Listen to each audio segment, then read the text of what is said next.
여러분 반갑습니다. 여러분의 반도체 오빠 최회장입니다. 또 어느 날 또 아침이 다가왔습니다. 월요일 아침입니다. 피곤한 아침이겠죠. 항상 제일 피곤하다고 생각할 때가 월요일인 것 같아요. 토요일 일요일 쉬다가 아침에 일어나려고 하면은 참 힘들더라고요. 직장생활 해보신 분들은 잘 아실 겁니다. 아침에 일어나가지고 또 출근 준비하고 또 직장 가야 하고 또 운전하는 분도 있을 테고 지하철 타는 분도 있을 테고 뛰어가는 분도 있을 텐데 하여튼 부지런 떨어야 돼요. 그래야지 또 출근 도장 찍으러 가는 거 아니겠어요?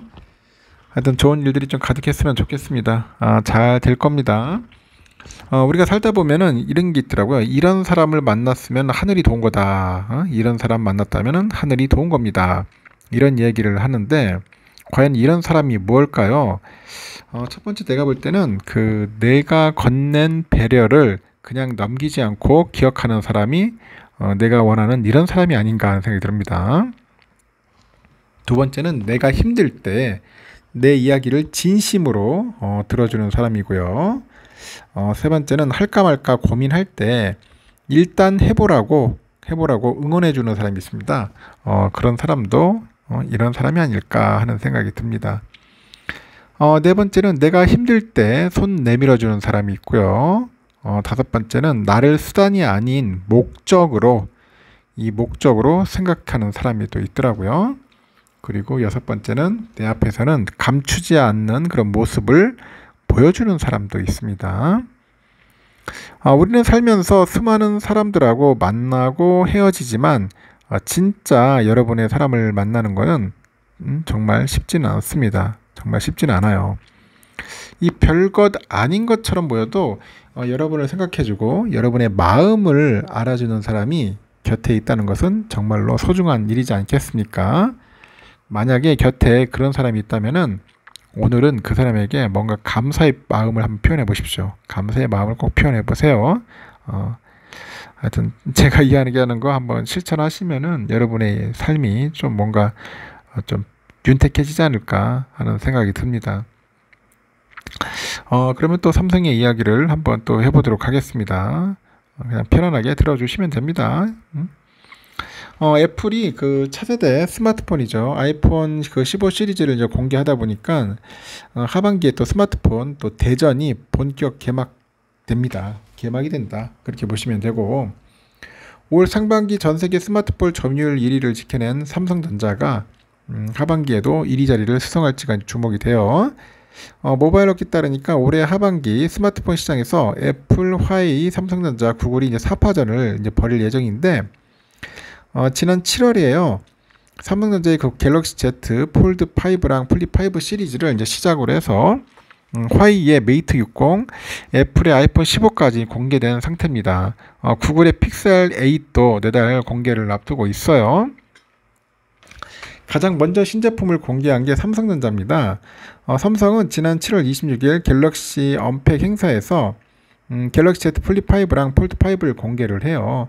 그래서 하반기 스마트폰 대전의 그런 포문을 열어버린 거죠. 현재까지 공개된 판매 실적도 좋습니다. 국내에서 진행된 사전 판매 보니까 102만 대를 기록을 해요. 그래서 폴더블 폰 역대 최고 기록을 갈아치웠고 유럽과 중남미, 동남아 등등 해서 다른 글로벌 주요 국가에서도 의미 있는 그런 성과를 내고 있다고 합니다. 애플은 지난 12일이에요. 미국 캘리포니아주 쿠퍼티노에 있는 애플파크에서 행사를 열고요. 아이폰 15 시리즈랑 애플워치 등 신제품을 공개를 했어요. 아이폰 15 시리즈는 전작과 같이 6.1인치형이죠. 15.4cm 기본 모델하고 6.7인치 플러스 그리고 고급 모델인 6.1인치 프로하고 6.7인치 프로 맥스로 이제 구성이 되는 것 같습니다. 애플은 당초에 $100 인상할 것이라는 업계 전망과 달리 전작 수준의 가격을 유지해서 눈길을 끌었습니다. 또 전 시리즈에서 M자 모양의 노치가 사라졌어요. 그리고 USB-C 충전 단자가 도입이 됐고 업계에서는 이번 하반기 스마트폰 대전에서 삼성과 애플이 1, 2를 좀 다툴 거라고 내다보고 있습니다. 다만 중국발 악재와 구글과 화웨이의 참전이 현재 삼성전자랑 애플의 양강 구도에 어떤 영향을 미칠지 주목이 됩니다. 카운터포인트 리서치 보니까 올해 2분기죠. 전세계 스마트폰 시장에서 점유율 1위가 삼성전자예요. 19.8%. 애플은 15.4%고 그 뒤를 이었고 아직까지 화웨이랑 구글 등의 후발 업체는 전체 시장에서 유의미한 경쟁력을 보여주고는 있는데 있지는 않지만은 무서운 속도로 선두주자인 삼성과 애플을 현재 추격을 하고 있다고 합니다. 실제 올 2분기에 보니까 삼성과 애플은 직전 분기 대비 출하량이 감소한 반면에 샤오미 등 중국 업체의 그 출하량은 15에서 한 72% 정도 가량 그 늘어난 것으로 현재 나타났어요. 중국발 리스크로 인해서 애플의 점유율 변화도 주목할 만한 점 하나인데 중국 당국은 최근에 그 중앙정보기관이죠. 공무원들에게 업무용으로 아이폰 사용을 금지를 했어요. 최대 며칠 전엔 중국 시장이 흔들릴 경우에는 애플의 점유율도 자연스레 하락할 거라는 그런 전망이 나오는 거죠. 또 다른 후발주자죠. 구글도 10월 4일 날 뉴욕에서 연례 가을 이벤트를 개최하는데 구글이 그동안 가을 행사에서요 하드웨어 제품을 선보인 만큼 이번 이벤트에서는 최신 스마트폰이죠. 픽셀 A 시리즈를 공개할 예정이라고 합니다. 또 지난해 처음 출시된 그 스마트워치죠. 픽셀 워치에 이어서 픽셀 워치 2도 이제 공개될 가능성이 크다. 그런 이야기들을 하고 있다는 거죠. 수입차의 그 수리비 바가지라고 하더니 뭐 아이폰도 그러냐 뭐 그런 이야기들도 있는데 애플이 신작 아이폰 15 시리즈 공개와 함께 배터리 교체 가격을 또 인상을 해요. 그래서 소비자들의 불만이 터져 나오고 있습니다. 배터리 교체 비용만 올 들어서 3번이나 인상을 합니다. 어깨 따르면은 애플 공식 홈페이지 보니까 전작 아이폰 그 14 시리즈의 그 배터리 교체 비용이 14만 6천 원이에요. 기존 비용은 13만 1,400원인데 아이폰 15 시리즈 출시와 맞물려 가지고 배터리 교체 비용을 약 9% 정도 인상한 셈입니다. 그 삼성의 최고 사양 스마트폰 갤럭시 S23 울트라 그 배터리 교체 비용과 비교를 해보니까 2배 넘게 이제 비싸다고 합니다. 아이폰 11과 12와 13 시리즈 또한 배터리 교체 비용이 모두 12만 2천원에서 12만 9천원으로 7천원 정도 올라가지고 역시 6% 인상을 단행을 한 거죠. 앞서서 애플은 그 작년 9월에도요, 그 아이폰의 그 전면 디스플레이의 교체 비용을 인상한 바가 있는데, 당시 아이폰 13 프로 모델 기준 보니까 전면 디스플레이 교체 비용이 32만 6,700원에서 37만 8천원으로 껑충 뛰었습니다. 올해 3월에도 아이폰과 맥북, 아이패드의 그 배터리 교체 비용을 모두 인상했고 일부 모델을 제외해서 전 기종의 배터리 교체 요금이 최소 3만원부터 최대 8만원까지 올랐다고 하네요. 아이폰의 경우 아이폰 13 시리즈를 이제 비롯해가지고 전 기종에 걸쳐서 배터리 교체 비용이 한 3만 4천원 정도 일괄 인상됐다고 합니다. 많이 인상됐죠. 생각외로. 많이 인상됐고 이로 인해서 올해 아이폰 13부터 아이폰 X 시리즈의 배터리 교체 비용은 처음으로 단숨에 10만원을 넘어섰다. 그러면 10만원. 당시 가장 최신 제품이었던 아이폰 14는 배터리 교체 비용 인상에서 제외가 됐다고 합니다. 여기서 배터리 교체비 인상은 여기서 끝나지 않아요. 애플은 3월 말에 다시 배터리 교체 비용을 올렸는데 지난 21년 공정거래위원회로부터 광고비하고 수리비 갑질을 지적받고 자진 시정하는 일환으로 수리비 10% 할인 정책을 시행했는데 3월 28일부로 또 2년 만에 종료됐기 때문이겠죠. 할인 정책의 종료로 수리비는 추가로 뜁니다. 결과적으로 이번 배터리 교체 비용 인상을 포함하면은 애플은 최근 1년 사이에 4차례에 걸쳐서 가격 인상을 이제 단행한 셈이고요.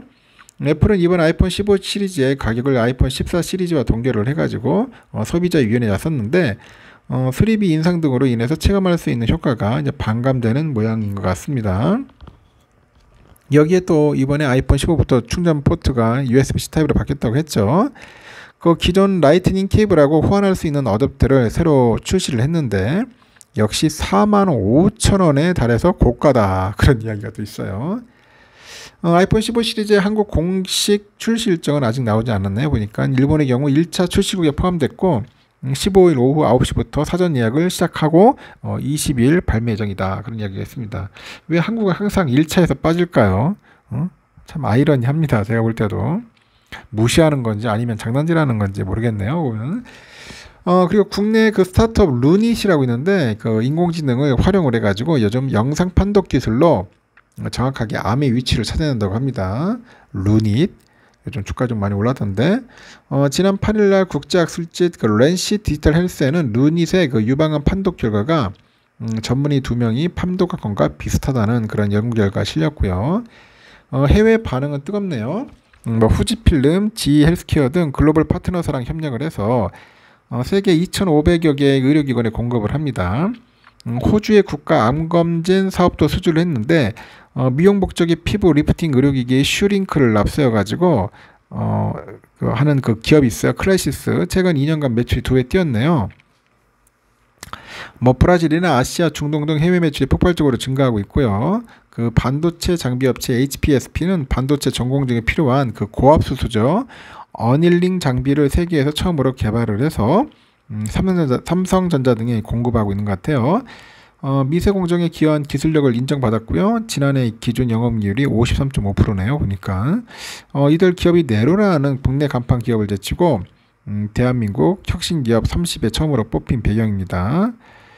한국경제신문에서 뭐 여론조사랑 같이 해가지고 발표를 한 것 같아요. 대한민국 혁신기업 30 해가지고 국내 대표 기업 최고 경영자 121명을 대상으로 해가지고 지난 8일 1일부터 30일까지 약 한 달간 진행한 설문조사를 결과로 바탕한 겁니다. 국내 대표 기업인 삼성이 3년 연속 혁신기업 1위 차지했고 LG엔솔, 네이버, 현대차, 카카오 나란히 2등에서 5위로 올랐습니다. 한경은 21년부터 대한민국 혁신기업 30곳을 매년 발표를 합니다. 올해는 12개 기업이 새로 이름을 올렸고 선정된 기업은 18일부터 한국경제신문사가 만든 주가지수 있어요. KEDI 30 이 구성 종목에 편입이 됩니다.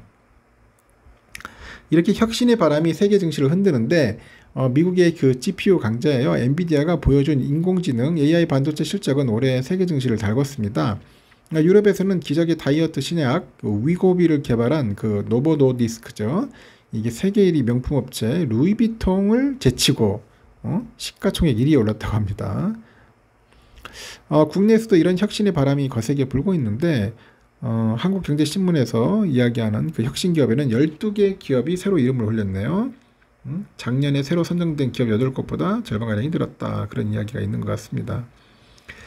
2023 대한민국 혁신기업 상공을 선정하기 위해서 지난 8월 한 달간 100개 기업의 리스트를 국내 유수의 CEO에게 보내가지고 혁신기업 30곳을 선택해달라고 요청을 했는가 봐요. 이 조사 결과 보니까 미래기술과 2차전지 등 신재생에너지 관련 기업의 약진이 좀 눈에 띄었네요. 지난해 순위에 들지 못했던 포스코홀딩스가 10위, LG화학 13위, SK이노베이션 14위 등 2차전지 기업들이 좀 많이 포진되어 있는 것 같고 포스코홀딩스는 최근 1년간 CEO들의 평가가 가장 달라진 기업으로 조사됐습니다. 뭐 제철 보국으로 한국의 산업화를 주도한 회사인데 2000년대 들어서 세계 7강업계 주도권이 중국으로 넘어가다 보니 성장 동력을 잃어가는 굴뚝기업의 대명사로 이어졌죠. 하지만 그 회사 경영진들이 성장 동력으로 발굴해온 니켈하고 리튬 사업이 전기차 배터리의 핵심 소재로 부상하니까 평가가 180도 달라집니다. 계열사인 포스코 퓨처엠도 이 전구체랑 양음극재에서 쌓은 그 기술 경쟁력은 독보적이다. 그런 평가도 있고요. 이 포스코 DX는 첨단 공장의 그 기술 자동화와 포스코 인터내셔널은 핵심 소재하고 광산 개발 사업의 경쟁력이 좀 부각되는 것 같습니다. 지난해 혁신기업에서 탈락한 SK이노베이션은 올해 14위로 재진입을 했고 정의업황이 개선되고 있는데 미국 배터리 공장 수율이 향상이 돼서 증권가도 SK이노베이션의 목표 주가를 좀 잇따라 올리고 있는 것 같습니다. 뭐 다양한 기업들이 많네요. 보니까 그래서 제가 참고차 얘기를 한 거고 여기까지 할게요. 이런 이야기는 삼성전자는 뭐 말할 것도 없이 1등이고요. 삼성은 실속형 그 노트북 갤럭시 북3 그 지오 고를 이제 연내 출시를 했어요. 노트북 라인업을 이제 확대할 것으로 전망이 됩니다. 이 갤럭시 북3 고는 보급형 시장과 그 북3 프로하고 울트라가 또 있어요. 그 울트라는 그 플래그십 모델입니다. 최고급 모델인데 하여튼 시장에서 이제 투트랙 전략으로 나가는 것 같습니다. 어깨에 따르니까 삼성은 최근에 모델명이죠. NT34 OXPA 제품에 대해서 국내에 전파 인증을 받았고 통상 그 전파 인증을 받은 제품은 2-3개월 내에 출시한다는 점을 감안하니까 연내 출시가 유력해요. 이 제품은 실속형 노트북 삼성 갤럭시 북 고 라인업인 것으로 추정이 되는데 북고는 이름에 걸맞게 야외에서도 사용할 때 편하게 휴대성하고 이제 가성비를 앞세웠어요. LTE를 지원하죠. 21년 국내에서 통신 3사를 통해서 약 58만 9,600원에 이제 출시된 바가 있습니다. 갤럭시 북2 고는 5세대 5G 이동통신을 지원하는 모델이더라고요. 올해 1월 영국과 프랑스 등 유럽 국가에 선보였는데 국내에는 출시되진 않았네요.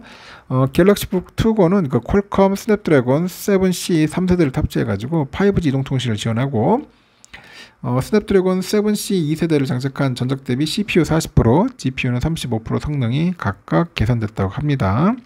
휴대성을 위해서 42.3W짜리 그 배터리를 탑재해가지고 한 번 충전에 최대 20시간 동영상 시청이 가능하다네요. 그리고 30분 급속 충전으로 8시간 사용 가능하고 14인치의 풀 HD 화면, 윈도우 11 홈에 4기가짜리 램, 128기가의 UFS 그 스토리지를 장착을 했어요. 무게는 한 1.4kg 정도 나가는 것 같습니다.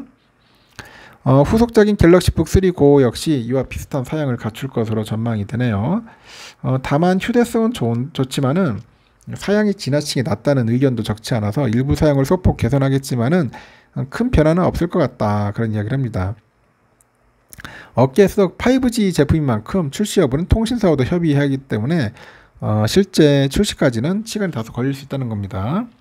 삼성은 올해 초에 출시한 갤럭시 북 3 프로랑 그 울트라가 그 가성비 좋기로 입소문을 탔다고 합니다.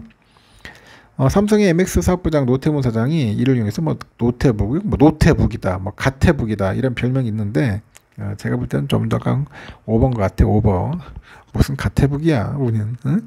실제로 올해 1사분기 국내 노트북 시장 점유율 한 50% 이상을 하긴 했다는데 제가 볼 때는 아직까지 좀 미미해요, 수익이. 올해 초반에 출시 효과가 다소 떨어지면서 시장 점유율 확보를 위한 새로운 동력이 또 필요하다고 합니다. 경기 침체 여파가 예상보다 길어지다 보니까 분위기가 그래요. 지금 갤럭시 북3 고 같은 보급형 노트북을 통해서 어느 정도 시장 점유율 방어에 나설 것인지 관측이 되고 있는데 노트북이 안 팔려. 문제는 많이 팔려야 하는데 그래서 이제 보급형을 좀 내세우는 것 같습니다. 잘 됐으면 좋겠어요. 삼성과 관련된 이야기들은 여기까지 하겠습니다. 여러분 좋은 하루 보내시고 또 다음 시간에 뵙도록 하겠습니다.